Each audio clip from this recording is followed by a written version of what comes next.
Thank you so much to the organizers and everyone for being here on a Saturday. I really appreciate it. And I'm really excited to hear everyone's projects and about their ideas. I'm here to talk about how informed citizens can help make more informed laws, and a case for how data and evidence can help governments connect better with residents and help many of you do the work that you want to do in communities. So just a little bit about us. I'm a senior analyst on our Open Cities team at the Sunlight Foundation. So we work with city governments across the U.S.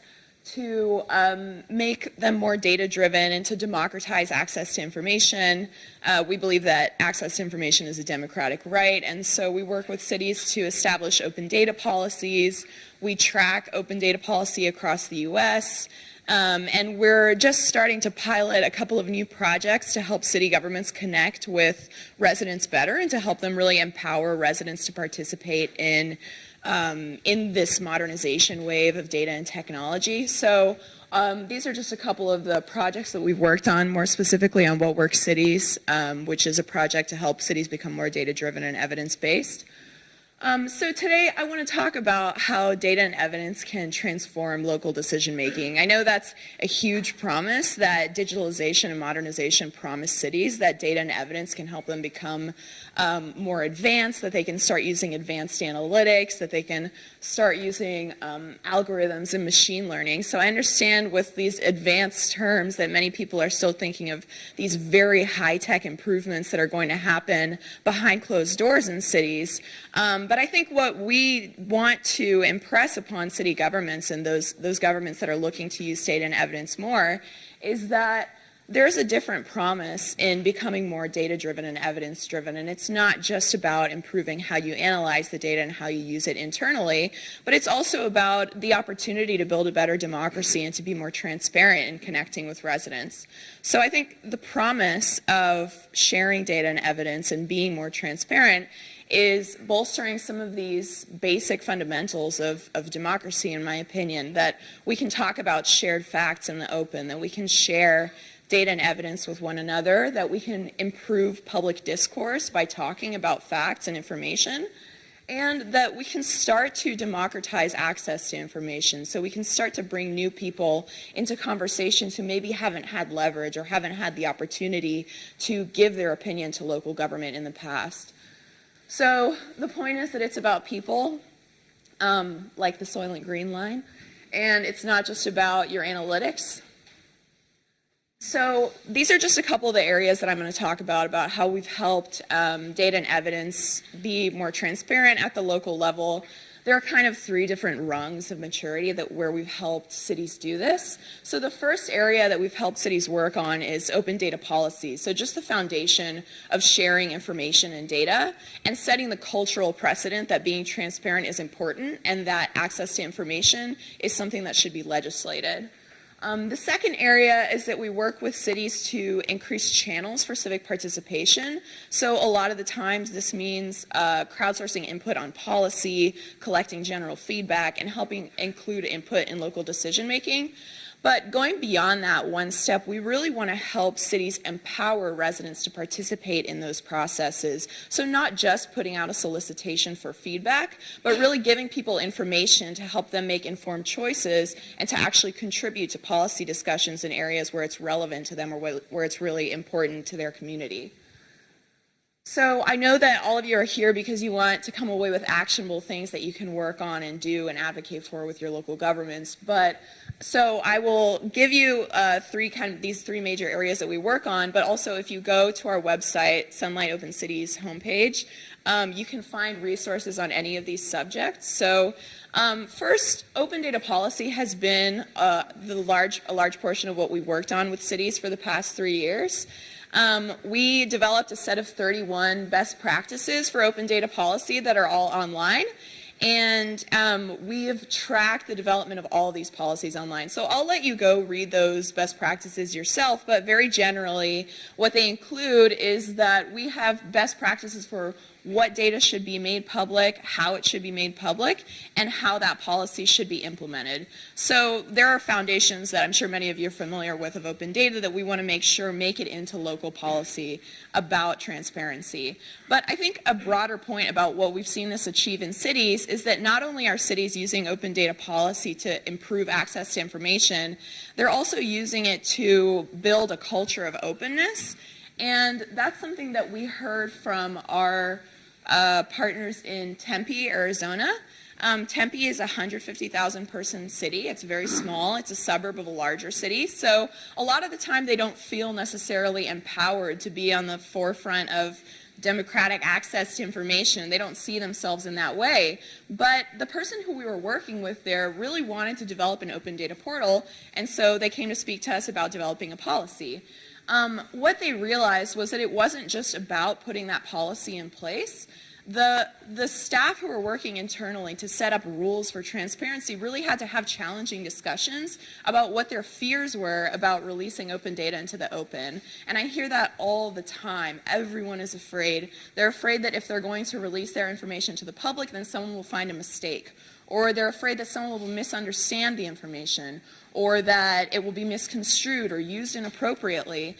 And all we say to those people is that the only solution is to continue being transparent and to encourage discourse about the things that you're releasing, because in many cases we've seen cities release information through an open data portal or otherwise and receive really helpful feedback that the data actually just wasn't high quality enough, and they received input on how to improve it. And so in that way, I think just setting that foundation enables cities to have the mindset that they want to collaborate with residents and they want to empower residents to have access to what they're doing internally. The second area that we work on with cities to improve their transparency and the residents' access to civic participation is crowd law. So crowd law is the process of putting a policy online and collaboratively drafting, editing, and reviewing that policy. And we've helped a lot of cities use that just for their open data policy, but we hope that cities will use it more broadly. So, so far, 79% of U.S. cities use Google Docs or Madison. So I say that just because it means that it's a pretty lightweight process. Like, we're just asking cities to upload a document to the internet and let people comment on whether it's relevant to them or not. But again, we hear a lot of fears from cities that residents won't have helpful input or that their input is too specific. And I think that that's where the opportunity to connect your open data efforts to crowd law efforts comes in, is that by being transparent with information and facilitating residents' use of that information and understanding of that information, you can then also empower them to participate in local policy making, because you can make sure that you have a consensus around what data and information is being shared in the open. So a good example of how this has helped cities is in the city of Buffalo, New York, which again is a relatively small city for the state of New York. And they used crowd law really, really well. They got over 130 comments from people just giving feedback on the actual content of the policy, and they received overwhelming support from the community for the effort in general. They went on the local news station to talk about the policy and to talk about transparency efforts. And just from doing that little bit of outreach and from going that extra mile to really reach people in the community, they were able to form a new partnership with a research university in the area who started promoting their open data and looking for opportunities to use the data in research projects. And they also started a partnership with the local civic hacking brigade, which started being more engaged in the open data program overall. So just the initial effort of putting the policy out there in the open and asking people to participate was enough to start partnerships and start kind of that spark for collaboration in the community.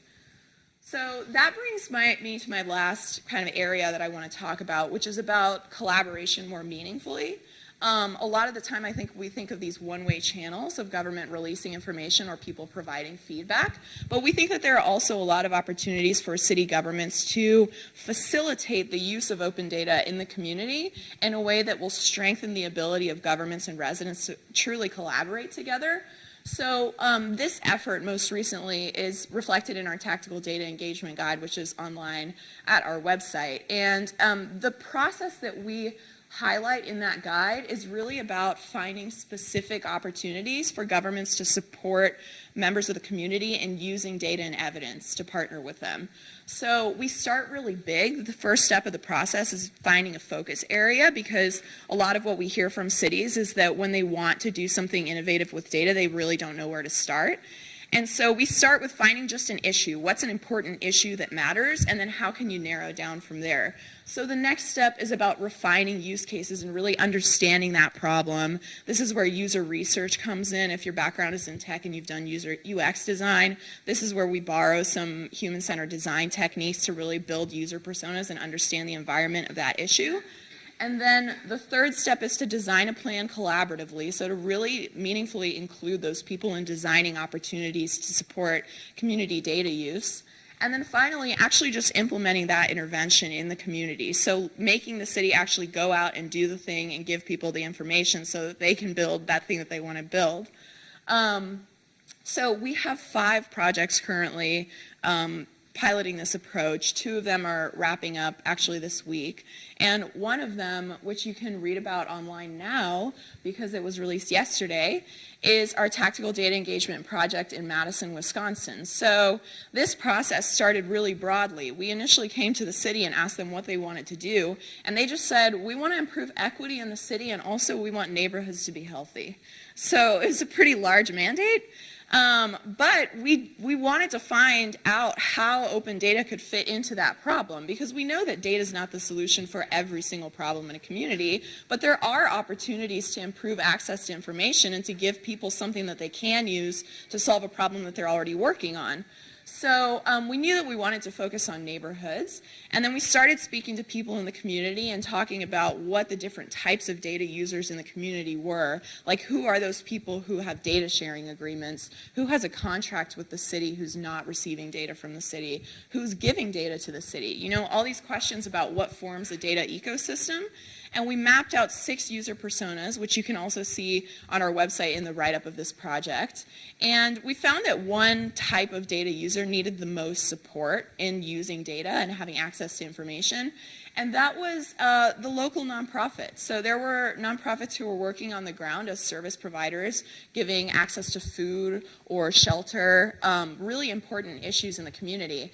And we found that those nonprofits just didn't know how to use raw data. They didn't employ any data analysts. And that was a huge part of the ecosystem of improving neighborhood well-being. So we saw this massive gap in access to information because all the city was publishing was raw data. So what we did was we spoke to more nonprofits. We started designing an opportunity with folks in the community who were training nonprofits on data skills, people who were familiar with the data environment among nonprofit service providers. And we helped the city put together a toolkit that provided guidance on how nonprofits could access publicly available information. So this toolkit is the final intervention that we've piloted with the city. And the best thing about it is that the use case that we wanted to focus in on was nonprofits applying to the city for funding. So a lot of the state, what we were hearing was that a lot of funding proposals and RFPs that were going out from the city required the use of data and evidence, but just very broadly, and that none of the nonprofits actually had any data analysts, and so they, of course, couldn't meet that criteria. So the city was like providing this double standard, and then by doing that, increasing inequality among the nonprofits that were able to actually apply for money and win. And so this toolkit will accompany every single RFP that goes out of the community development department, and the city plans to iterate on it and improve it as they hear feedback from nonprofits who apply for funding, so that every time someone applies for funding from the community development department, they have a toolkit that will show them exactly how they're supposed to use each data source and exactly how they're supposed to apply that information to create a data-informed narrative.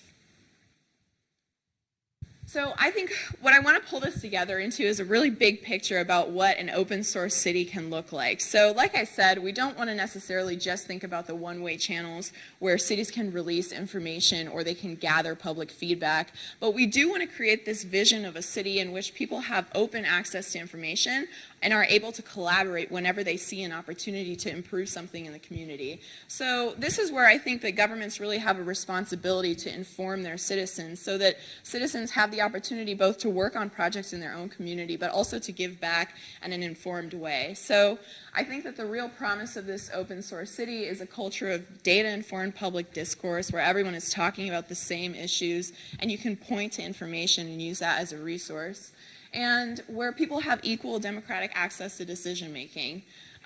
Unfortunately, these kinds of projects that really encompass all of these ideal areas don't necessarily come along every day. We see a lot of efforts that do bits and pieces of this, which I think is all progress, but I think what you need is really an ecosystem in which the government is providing an opportunity and support for everyone to truly collaborate and have access to power and access to decision making so that the projects that you're working on actually make a difference in policy and in the long term. One project I worked on like this was that I did housing research in my background. I worked at the Urban Institute on affordable housing issues, and we got a grant from a foundation to do a civic tech and data ecosystem project, and it required a civic tech partner, a research partner, and a city partner. So you have kind of like the three legs of the stool there.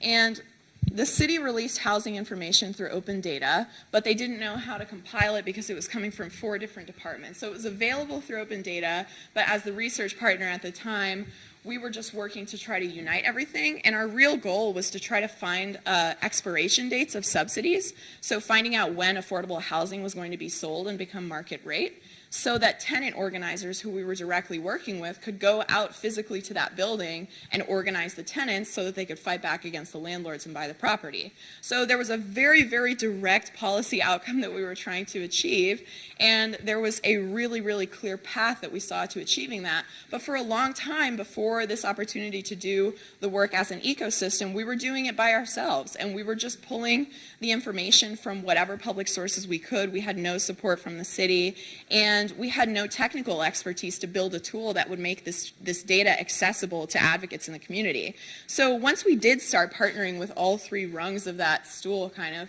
we found that there was a lot of opportunity and that people in the community really wanted to know this information. So eventually what we did was we partnered with Code for DC to built an interactive tool that showed a map of every affordable housing property in the city, whether it was public housing or subsidized or any different type of affordable housing.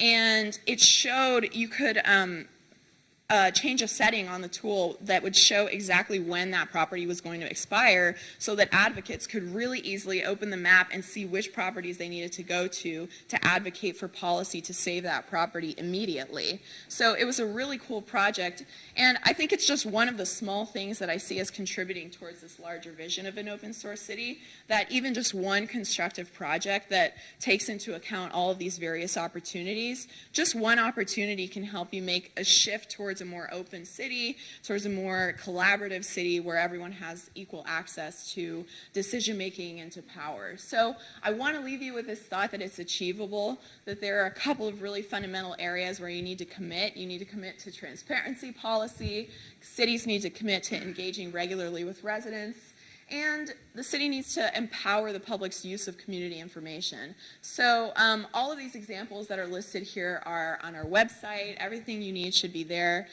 This is just a quick rundown of the resources that you can find there that are relevant. We have opendatapolicies.org, which will let you look at any open data policy in the US and borrow language from it because we believe in copying and sharing and remixing.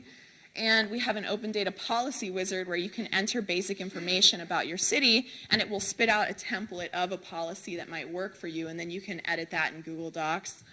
We have a guide to crowd law, which is really, really a simple step-by-step guide to releasing a policy online and how to facilitate feedback and how to be an active moderator. And then we have our tactical data engagement guide, which is that more engaged approach for facilitating interventions in the community that will improve access to information. So I'm happy to talk about any of these things, or follow me on Twitter, or ask me today, any of those. Thank you so much. Question.